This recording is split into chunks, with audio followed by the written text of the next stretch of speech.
Thanks for joining us. Help our channel grow by clicking that subscribe button. Helps get the word out. Benny, where can they find us on social media? Yeah, you can follow us on Instagram, Twitter, Facebook, and of course, TikTok, Ray Benny Sports. And you can also find us on Reddit. We got Winnipeg Blue Bomber talk, CFL talk, NFL talk, hot topics, and more. But let's start off with the Winnipeg Jets, who just came off of a great win by San Jose, finishing a 5-game home stretch.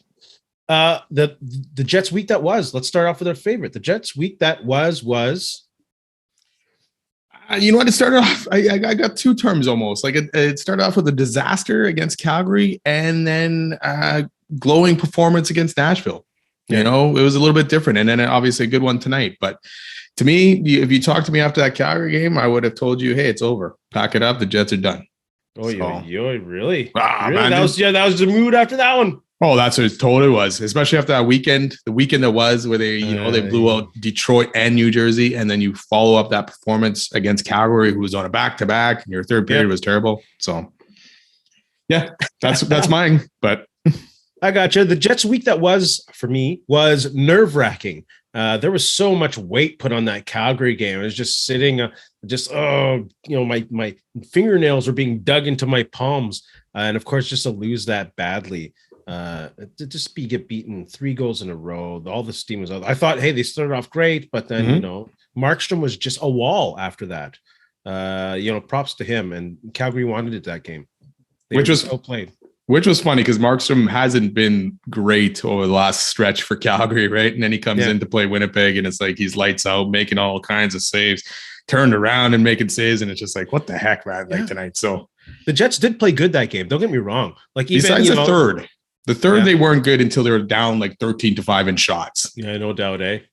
And then they woke up. But like you said the week before, they were getting the breaks that they weren't getting during that whole dry streak. And this game, even according to Bonus, his quote, even at the end, Adam hits the post. Nick has a breakaway. They went in the last couple games. They didn't go in tonight. So that was kind of the Calgary game. They did play well, but Markstrom played well, and they just didn't get those bounces that you talked about the week before. Yeah, it reverted back to that other one, like the games before the New Jersey Detroit game, right? Yeah, and you're like sitting there going watching. Okay, this is a bad omen to start the week, especially when you got big games. Like it didn't. You know what? As much as we'd like that Calgary lost to Chicago, it almost didn't help, right? Because then we're thinking, okay, we win this game, we've got it clinched, it's over. Calgary just lost last night to one of the worst teams in the league. We should be able to win, no problem, right? And then Calgary comes out and they play a lot harder. That probably helped them that they lost that game. Oh, they were angry because they needed it. They knew they couldn't lose that to the Jets, right? Yeah. And they started off slow, but they looked like the team that wasn't on the back-to-back, where the Jets looked like that they were on that in that third period. So yeah, it was unfortunate, but they turned it around. So and they look good against the Preds. Like is that. The Preds that were going on that run at the end of the season after the trade deadline, everyone, put them in for dead, whatever. And then they just look good riding on Soros. And that was a good goalie duel. Soros had a great game. Hellebuck had not a great game. They both had solid games. I just thought that something might happen. Either, a fluky goal, a dirty goal, or a power play in Nashville, and they turned the game around. So I was watching that game till the end. Well, it's tough. Even tonight when you're watching, the Jets 20 seconds in and they give up a goal and you're sitting there going, oh, is this what we're in for? And you're thinking back to last time they played James Reimer, who had the 41 save shutout, and you're thinking, okay, it's not going to go well, but you know what? They turned it around right away. They got a power play, they scored, and it's like they took over the game from there. Yeah. They were dominant. Even that first, I think they had over 30 shot attempts in that first period, only about half on net. But, they're buzzing. And Adam Lowry, to me, has probably been one of the best Jets over the course of the last month, probably, or a few weeks. And even third line's coming together. Oh, yeah. I love that third line, actually. Yeah. They found some good pieces there.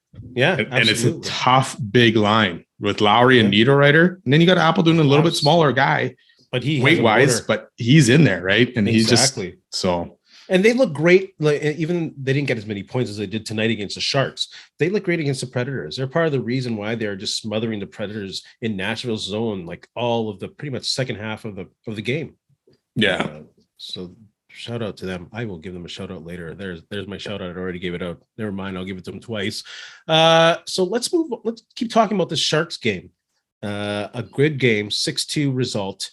shaky start by Winnipeg. Like you said, quick goal, but a quick response. My concern last week is, are these the lineups? And they might be, but what happens when they face adversity? Didn't look good against Calgary, but the adversity, they scored quick right away against the Sharks every time they scored.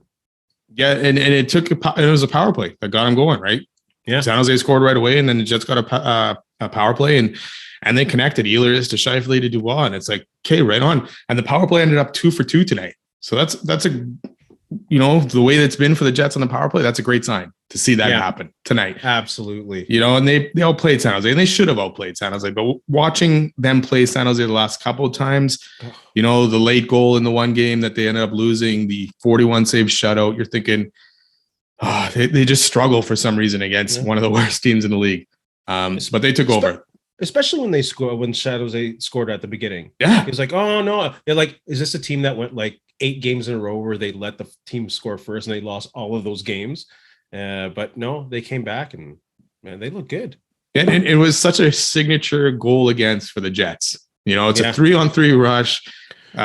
Where I think the one San Jose guy almost picked Neil Pionk, I think it was, on the play and took him out, just grabbed him.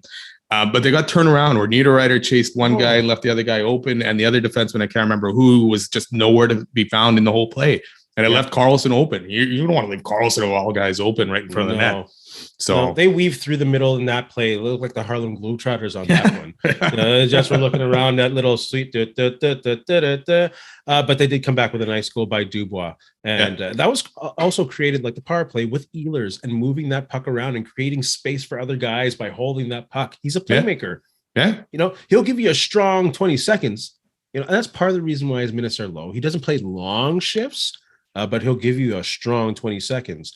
That's because he's usually wheeling and he's speeding down the ice, right? Yeah, he's not just gliding around half the time. So it was a great effort. And then even the second goal, hard work by Niederreiter around the net. And Reimer, I don't know what Reimer was doing on that one. Tried to grab Niederreiter, but and then Lowry outmuscled his guy to get this stick on the puck. So good effort all around. It was good to see. That they followed that Calgary game up with 2 good games against Nashville and San Jose. Yeah. And right now they're sitting pretty for a playoff spot. Like, I can't remember, it's about 3 weeks ago, a month ago, and I can't remember this coach's name, but Lowry went back to his old face-off coach or something like that and got some mojo, and he started winning those face-offs, and he won a crucial face-off in a game where it led to a tie goal later in the game, but any which way, where he won the face-off and then he moved to the front scored of the the goal too, didn't he? Yes. Yeah, he won the face-off, dirty face-off. He was on the ground, got up, went in front of the net. And ever since then, he's just been a presence in front of that net. And that third line has really picked up their game. And he's been the motor or the catalyst or whatever you want to call it for that third line. Yeah, I feel like that was against Nashville, actually. I was about to ask. Yes, I was about to say, was that Nashville? Totally. I think so too, actually. Yeah, I believe it was. So yeah, and that's a good point, man. And he's turned it around. He had that midseason lull where he didn't score for 30-something games. It was frustrating because he started off so well too. Yes. Yeah. So yeah. And it's perfect. If they can clinch a playoff spot, you need a line like that that's going to be heavy bodied and wear down the other team's top line. Because, I mean, let's face it, they're not going to have an easy first round matchup, at all here. It's either Vegas, Edmonton, could be Colorado kind of thing. So, yeah. Well, first we got to clinch, though. Absolutely. And we'll talk about the upcoming week in the playoff picture. But just one last thing, glowingly about the Jets again. They had like double the puck possession, and in the second period, going into the third. It was crazy, and I think that's a key for them for winning moving forward. They have to win the puck possession battle, and they just have to control their own zone. And other than that, when they're pushing in the other person's zone and rolling that puck and cycling the puck, they look really good. Yeah, they need those top guys. And this was a problem too with the Calgary game. You go back to that, is Kyle Connor, he didn't want to get physical in that game at all. He was just one-handing his stick in to try and get the puck. Any body contact, he was kind of backing off. So that was a frustration with watching that game. And you thought they reverted back to their old ways and they weren't going to get out of that. It was good to see them get out of that against Nashville, but they need that top line. They need that top line to throw the body around. They need Connor to get physical. And just play well together, and they have for the most part. So hopefully that carries on. They need one more point in their next 2 games. Overtime loss even, but even so, you hope they can win these next 2 and go in on a high note. So let's talk about these next two. They got Minnesota and Colorado, divisional games, two tough teams, a back-to-back. Winnipeg traveling, not far, a little bit of a road trip, and they get to go on a plane for it. Minnesota, I think they won 6 out of the last 10. It should be a good battle, I think. One that they can win, but Minnesota also wants to go into the playoffs hot, obviously. Yeah, and that's tomorrow already, right? Yeah, back-to-back. So, yeah, and Minnesota's playing tonight against Chicago, so it's not like Winnipeg gets a free ride there. Exactly. The one thing is, if Minnesota lose tonight, I don't think they have a chance to move anywhere else in the standings. No. So, not much to play for, really, for them if they end up losing tonight. Are they 9 points up on the Jets or so? Well, 7.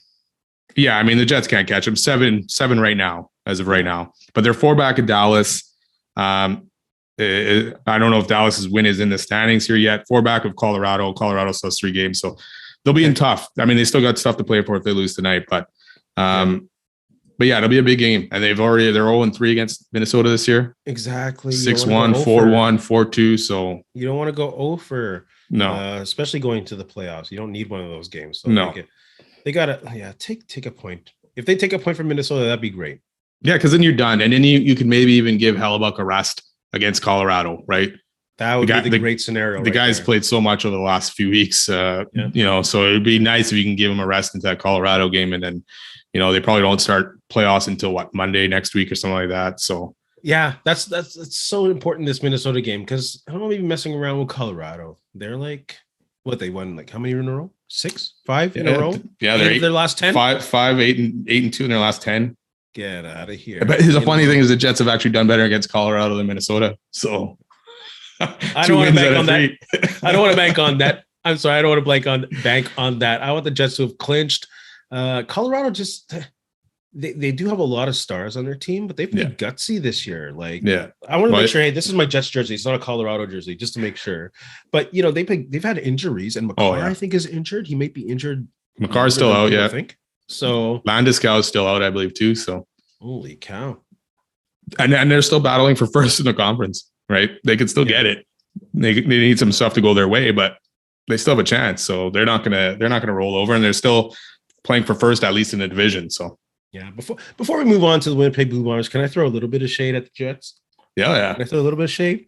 The only thing I'm concerned about this week is it's so weird watching them bring the puck into the offensive zone. They are so awkward. Oh yeah. And this is no knock on any youth hockey players. I watched some great playoff action recently, and the Jets look like some of these youth hockey players bringing the puck in.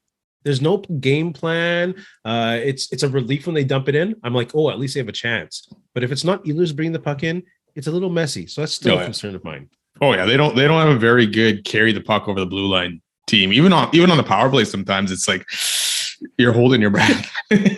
What's the plan here? Yeah, no. Like anytime that puck gets around center ice, it's like, what is happening? Yeah. Oh my goodness. For the most part, it's getting dumped in. Yeah. Are they playing shinny right now? What is going on? They still definitely have some work to do, for sure. Yes, exactly. So I just want to throw a little bit of shade. As much we've just heard a lot of love, gotta show a little bit of shade. Exactly. Let's move on to some Winnipeg Blue Bombers and CFL talk. We've been having some great conversations about offensive starters, secondary, linebackers, defensive line. So let's get to the trenches here. My favorite position to always look at, the greatest offensive line in Bomber history. And we're going by position here. We're taking tackles, we're taking guards, and we're taking a center. So let's start with the tackles. I'm assuming we have the same ones here. I'm assuming because the two I have are probably the 2 greatest linemen in CFL history. It's debatable, but hey, they're in that debate. Well, I know we'll have one for sure. Well, I'm assuming the other one as well, but we'll see, I guess.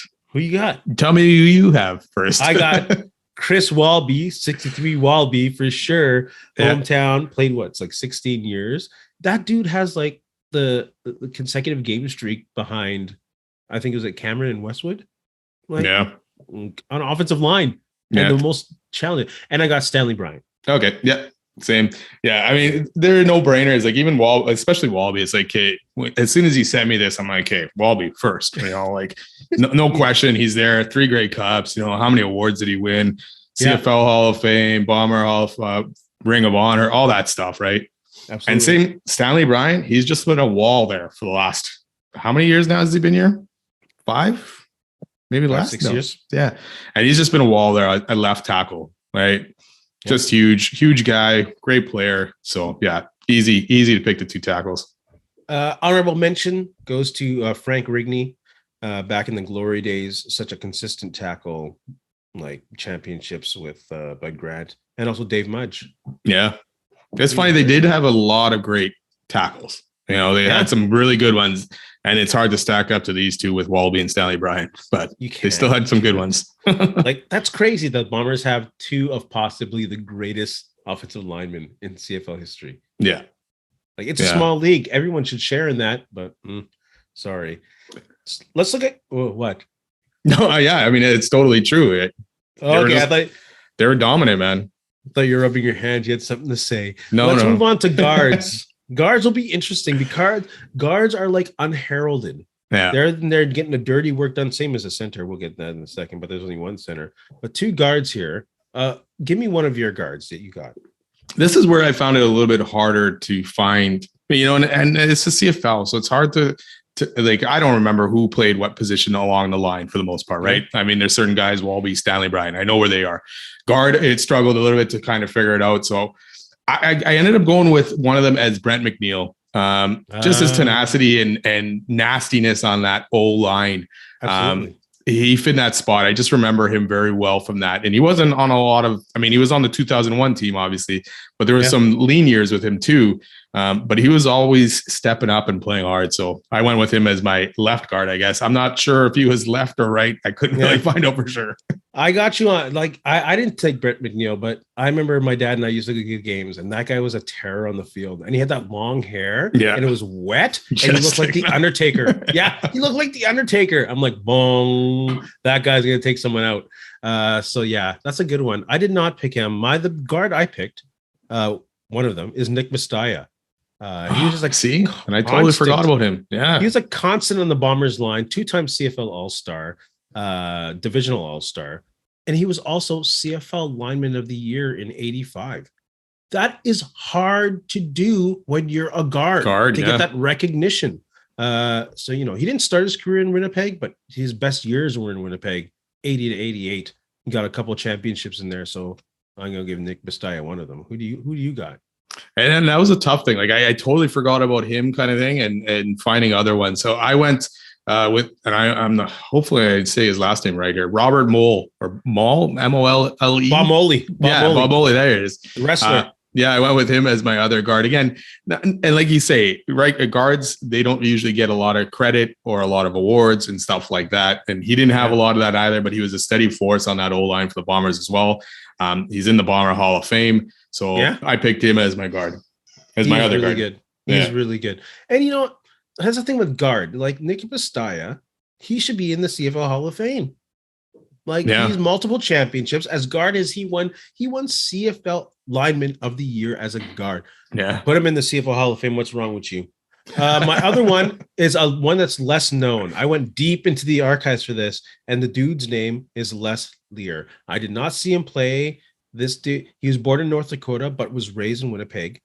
Played in 5 Grey Cups, won 2 of them in 39 and 41. Then he went to the war, and then he came back, and then he played in the NFL. He was the first ever Canadian-trained football player to play in the NFL. And then he went on to coach on the staff when Calgary went undefeated and won the Grey Cup. So I didn't see him play, but on that resume alone, he's going to go on my list. I'm going to take Les Lear. And center. Who do you got for center? It's my turn for center? Yeah. I gotta go with John Bonk. I gotta go with John Bonk. The guy wore 43 as a center. He's a CFL Hall of Famer. All of these guys are CFL Hall of Famers, or possibly Stanley Bryant will be. And of course, like I said, Nick Mastaya should be. But John Bonk came into the league as a linebacker. Yeah. What? Yes. And then left as a CFL Hall of Famer center, Cal Murphy. So John Bonk I got. Yeah, I got John Bonk as well. Had 4-time CFL All-Star, 4-time Divisional All-Star, most outstanding offensive lineman in '84, and just other accolades from the Bombers as well. So I went with John Bonk as well. And I'm going to give a shout out to Lau Bauer. Yeah, he's a great center, but he's also should be known as taking the Bombers out of the dark times financially and just as fan wise. We lived through it. That was a dark time to be a Bomber fan. Time. Yeah, I know. But he came back with a plan and he brought him out, so much so that Calgary hired him afterwards. And of course, he started the Never Alone Foundation. So shout out to Lyle Bauer as well. Yeah. Cool. Man, good memories with those offensive linemen. Yeah. And hey, drop us a comment, give us your 5 O linemen as well. There's some guys obviously that we haven't seen play. Maybe there's some guys that you guys have seen play. Yeah. Let us know who we're missing. And Jamarcus Hardrick's going to be on that in a couple of years or so. Has a great career so far. But the thing is, he's playing the same position as Welby. So it's like, he's the opposite side. What? So, yeah. Isn't Hardrick right tackle? Stanley Bryant is with Chris Welby, and Hardrick is with Miles Gurrell. Oh, okay. Right. That's who he's fighting. Miles Gurrell was great too. The bookends, remember that? Oh, yeah. We've been so lucky with offensive linemen in Winnipeg. The Hogs. CFL talk. Let's move on. Chad Kelly has NFL on the mind and CFL contract issues. Feels he's a bit underpaid. I like this kid. I always, me, I want to see the Chad Kelly package, and I love seeing him. Sorry, as a Bomber fan, I didn't love seeing him do it, but I respected him getting that 20-yard run on the 2nd and 15 in the Grey Cup. I've always respected him, but I don't like his comments about, he's got to shut his mouth. That's what I'm saying to start off. You would think after what happened in the NFL, how he ended up, getting drafted late, like he was the last player drafted, how he got dropped, you'd think he'd be a little bit more humble. Yes. Right. And really all you've done in the CFL at this point is, yes, you won the Grey Cup, but really you made one run, get out there and show a season, but you can do this for a whole season, and show if you can get that swag back. But apparently he's never lost that swag. His contract is terrible for a starter. I'll give him that. It's base salary of $87,000, I think. And he could get up to 200 something in incentives, but he has to get MOP and all that stuff. So 5,000 yards passing and 5,000 yards passing. But it's like, come on, man. You know what? Go out there. He figures if he wins another Grey Cup, this is his pathway back to the NFL. But he also figures he's good enough to play in the NFL. And apparently Marcus Brady told him a lot of teams would take him, but they don't want to cause trouble because he'd be better than their starter. I don't know where he's getting this information from, if Brady actually even said that, but he is. Please. Wow. I don't believe that. I don't believe that. No. I agree with you. Go out and prove it. My fear is that this guy faces the fire. He has a couple bad games, and then he turns into that kid that got into fights with his coaches at Clemson. He turns into that kid where he went back to Buffalo and punched the bouncer and fought the police. I don't know. Like, he might not have been drafted if his uncle or whatever wasn't Jim Kelly. Yeah, he wouldn't have. Kelly and John Elway are close. Yeah. And he was a 7th round pick of Denver. Yeah. Come on. That's it. Go out there, keep your mouth quiet right now and go out there and show that you can actually play football and see if you can tear up the CFL, right? Let's see what you can do. Exactly. We expect him to play well. We think he can do it. I don't think he's going to tear up the league. But apparently he's gotten compliments too from Patrick Mahomes and Aaron Donald that he's a very good quarterback. So, okay, whatever. He's an interesting fellow. We'll see what happens there in Toronto. But exactly, win the starting position first in Toronto, and then let's see what happens. That'd be hilarious, actually, if Toronto, whoever else they're bringing in, if they end up beating them out for the starting job after this kind of stuff. I hope they sign Vinny Testaverde Jr. Let's stay in the CFL East, and let's stay with Toronto then. We're going to do, last week we did burning questions of the CFL West. This week we're doing burning questions of the CFL East. And I'm going to say straight up, my question in Toronto is, can Chad Kelly mature and take the next step as starting QB?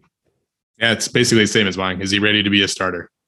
And we just talked about it. Is he ready? We'll find out. So far, he thinks he's really good. So we'll see where that goes. Right. But like you said, once he faces that adversity, if he has a couple of bad games, we'll see what happens after that. Exactly. He could be a real something in the locker room. We'll see. Oh, yeah. Let's go to Hamilton. What's your question for Hamilton? A lot of mine are going to be QB related here. And mine for Hamilton is, does Bo Levi still have it? Can he rebound after a so-so season last year where he got benched? Yeah, that's what I have as well. Can Bo Levi return to being one of the best in the league? There were flashes there. And there obviously he can pull out a game or two, but he is a full-time starter there right now. The way he's paying they're paying him, he's got to be. Can he do what Caleros does week after week? We'll see. That's the question I have. And that's the one answer now. That's the one thing is he has to be able to take a back seat and not be the superstar of the team and just get things done now, right? Like Caleros kind of did. Caleros is not the guy that's carrying the Bombers. A lot of it's D, and he's got some good weapons around him and good Oline, obviously, right? Yeah. And he stepped back. Can Bo Levi do that as well? We'll see. Didn't they get what's his name from BC, the running back? Butler? Did he go to a different team? Can't remember now. Did he go to Montreal? No. Ah, well. Did anyone go to Montreal? Oh, yeah. Your boy Cody Fajardo. I was like Fajardo 4G. Fajardo further. Let's go to Ottawa. My question for Ottawa is, can Bobby Dice take the next step as head coach? Can he be leader of men? We have the same thing, don't we? Son of a bunch. Can he lead the team through training camp? Yeah, it's his first time running the show. I'm going to be cheering for him. That's my team in the East. This coming up season, can Bobby Dice take the next step? Yeah, and that's it. Is Bobby Dice ready to lead a team now? Right. Yeah. And I'm with you. I hope he does, and I hope Ottawa does well. But we'll see. He's been a special teams coordinator for so long. Can he take the next step? And hopefully he can. Fingers crossed. What question do you have for Montreal? Going back to the QB here, and is it now you're getting me messed up with saying his name. Can Cody Fajardo regain his confidence? We'll see. We'll see. Meineke's gone. We'll see. And what's his name's gone? Their number one receiver. He's in Gino Lewis. Now. Yeah, they don't. The highest paid player in the CFL. Gino Lewis. Receiver. Yeah. I think he ended up getting it. Yeah. My question for Montreal is, for old men, can the new ownership rekindle the city's love for the Owls? Can they fill up the stadium? I don't know if it's Molson Percival still, but can they fill it up? Can they get that energy? Of course, winning does that. But at the same time, also being out in the community, making an attachment to the people of Montreal again. That's my question. Can the new ownership, with all that money, rekindle the Montreal Owls? Yeah, and it'll take winning on the field, obviously, to bring that back too. So, but hopefully they invest into it. We see what BC's new owner is doing. That guy is doing great work there. Absolutely. And hopefully some of these teams can follow suit, the ones that are struggling a little bit, see what he's doing and take some pages out of his book and build. Okay. Let's keep talking CFL. I love talking CFL, and it's not even CFL season yet. Is it June yet? Let's talk about greatest free agent signings. This is like all time since free agency started, whenever that was. Put that in the comments section. When did the CFL start their official free agency period? Any which way. Yeah, the NFL was 93, I think it was, or something. So I figured the CFL was before that. Was it before that? Yeah, okay. CFL's before that. Well, CFL's always been ahead of our time. So I'm just saying.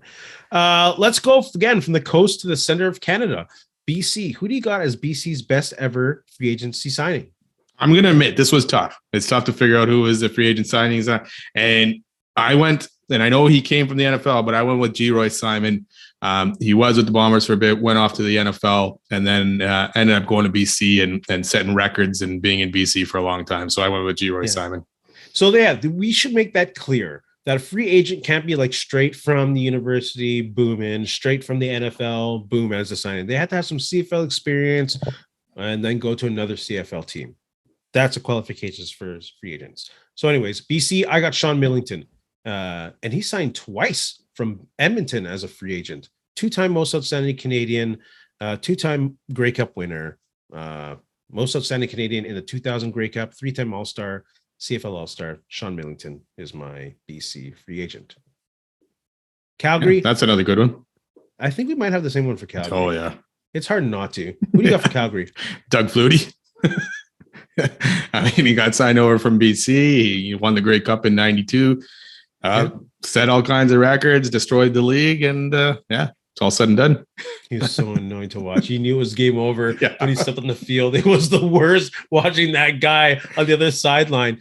He won the Grey Cup his first year in Calgary. Yeah. Against who? And then he won 3. I'm not saying that. I'm not addressing that. And then he won 3 MOPs in a row.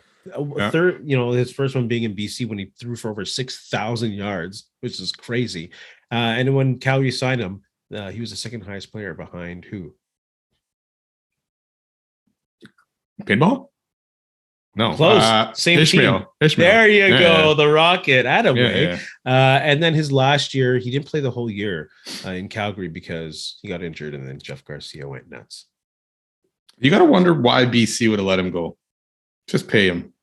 I know. Like, he threw for over 6,000 yards. Did you think that was a fluke? Isn't that insane? Not like over 6,000 yards, 6619. He was closer to 7,000 than he was to 6,000. That's crazy. That is crazy. Wow, BC. You could have had a dynasty forever. Oh, yeah. Yeah. Who do you got for the Edmonton Elks franchise? You go first with this one. I did the last 2. Okay, I got Willie Pless. He started his career in Toronto, and then in '91 he signed in Edmonton, and he was a focal point of their defense for like 8 seasons. Defensive Player of the Year 5 times, 4 times in a row from '94 to '97. Willie Pless. Yeah. I gotta agree with that one. I picked him as well, and he was just a dominant force on that D. So tough to play against, and whatever, So yeah, you knew the running game wasn't going to happen. No. When Willie Pless was on the field, he was so good as a linebacker. Oh my gosh! Like Winnipeg, we've been lucky. We had like our all-time linebackers, but Edmonton's pretty good too. Yeah. Oh yeah. Edmonton's had some wicked players go through, some good guys on wicked guys on defense too. So they've been pretty stout. Danny Bass and Larry Ruck. Larry Ruck. Yeah, Larry Ruck, the truck. Who do you got for Saskatchewan? I couldn't really find much from Saskatchewan, so I went with Brendan Labatt. Yeah, signing over that guy. O-line, signing away from the Bombers, back to his hometown. He was a steady force on that O-line for Saskatchewan. I mean, he was a steady force for the Bombers, and he carried that over to Saskatchewan. So I went with Brendan Labatt. That's a good one. I remember he's a great O-lineman in Winnipeg. He's a tough guy. Yeah. For Saskatchewan, I went with Vince Goldsmith. He started his career with Saskatchewan. He got like 20 sacks, and then Calgary signed him away, and he went back to Saskatchewan to win that Grey Cup in '89. And he got like double-digit sacks every time he was in Saskatchewan, except for his last year, before he got 9. So I'm going to go with Vince Goldsmith. He was a terror on the defensive line. Winnipeg. Winnipeg. Who do you got for Winnipeg? This was a tough one. I went in the last few years with this one. I got 2 guys here. One guy to start off. I'm going to take Andrew Harris then. Yeah. Because it was part of that, and he wasn't the only guy, but he brought that hometown feeling to help lead the Bombers to some Grey Cup wins that we were severely lacking for so many years. And he was just a force on the field, almost like a cheerleader in a way to help carry that Bombers. So I went with Andrew Harris. I agree. I have Andrew Harris as well. My shout out runner-up goes to Matt Dunnigan as a great dynamic free agent signing. Like, we never saw the Bombers really go out and get anyone in free agency until Matt Dunnigan. So I'm going to take Andrew Harris. Who's that second one you got? I got Willie Jefferson as well, because, I mean, without him, we're probably not even winning these Grey Cups either, right? So that's a huge one, yeah. Without a doubt. I was thinking of the last few years of that, and I totally forgot about Matt Dunnigan. Not a little bit surprising there, but yeah, he was a great one too. But Willie Jefferson, he definitely helped with those Grey Cup wins. Yeah, he's been a force and still been there. And look, I mean, the guy's living here full time now in Winnipeg. And he's going to be a force going through the season. Oh, yeah. Yeah. And that's the thing about Willie Jefferson. It's not about like the sack numbers, although he gets them, but it's the batted balls, it's the interceptions, it's the havoc, it's the double teams that's needed, or the extra running back that they have to bring in and take out a receiver. He causes havoc on the field. So yeah, Willie Jefferson for sure. That wingspan is still amazing to me. I know, eh? It's crazy. It's like when he jumps, it touches the trestle there on IGF Field. That makes it the loudest field ever in CFL history. Put your, best of in the comments below. Free agent signings and such in the West.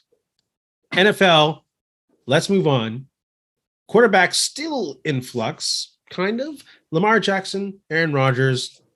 What's going on with these quarterbacks? You can go first.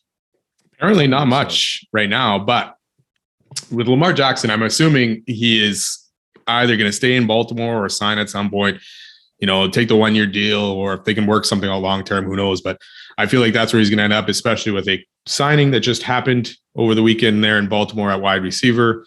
Absolutely.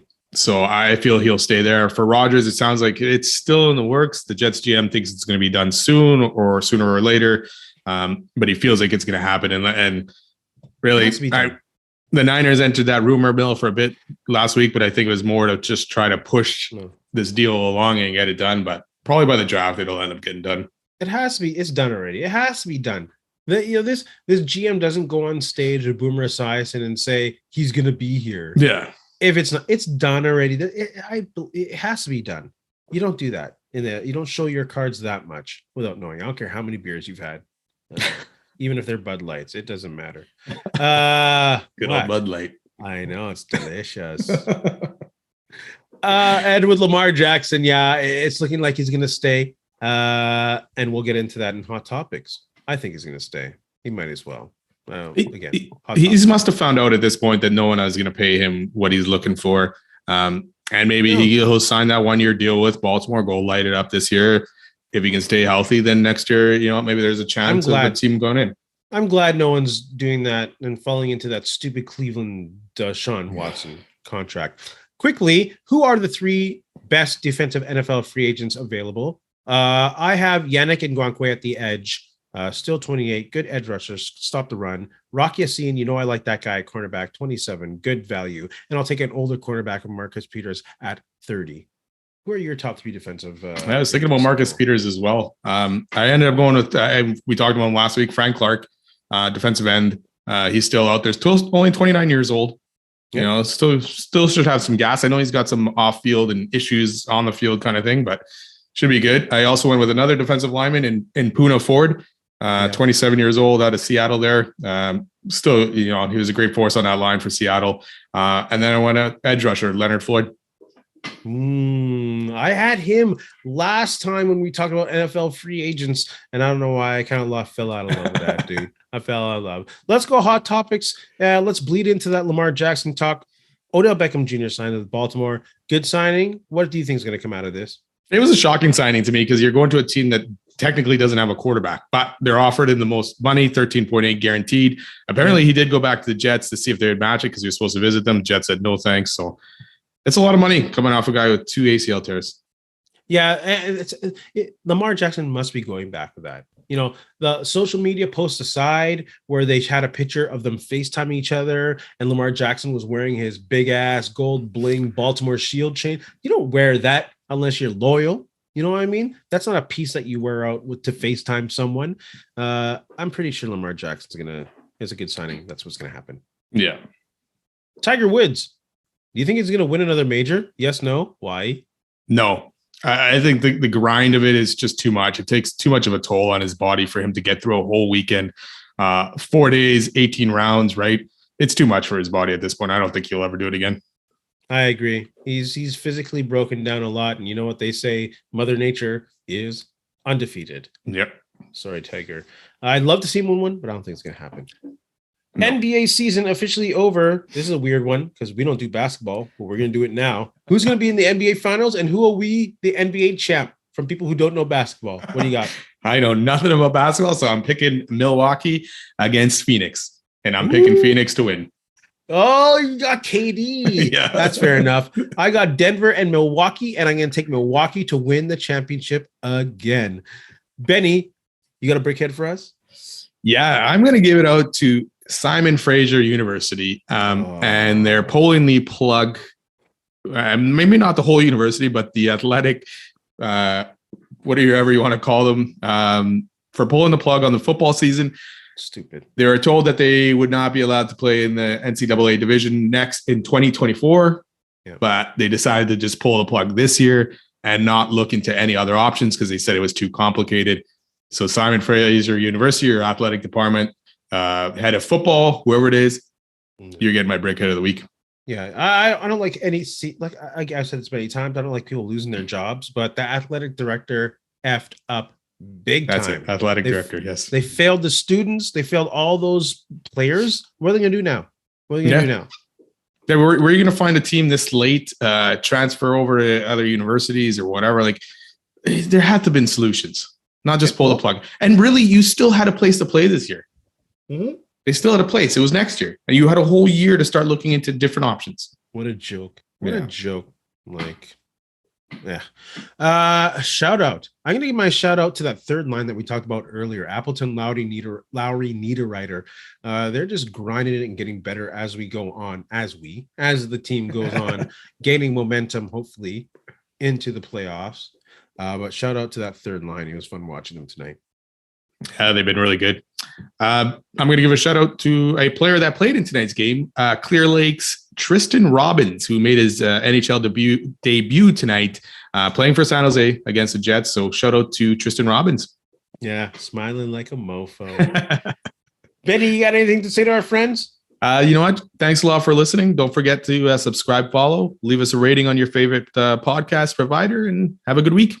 Leave a comment. If you got a shout out, put a shout out there. Yeah. We'd love to hear it. Thanks for all the support. Great subscriptions. I'm going to steal the words of LeVar Burton. In the meantime and in between time, that's it. Another edition of Ray and Benny Talk Sports. Hey, friends and neighbors, don't forget to check us out online on Facebook, TikTok, Instagram, and Twitter at Ray Benny Sports. And don't forget to check out our YouTube channel. Leave a like, leave a comment. Tell us what you think.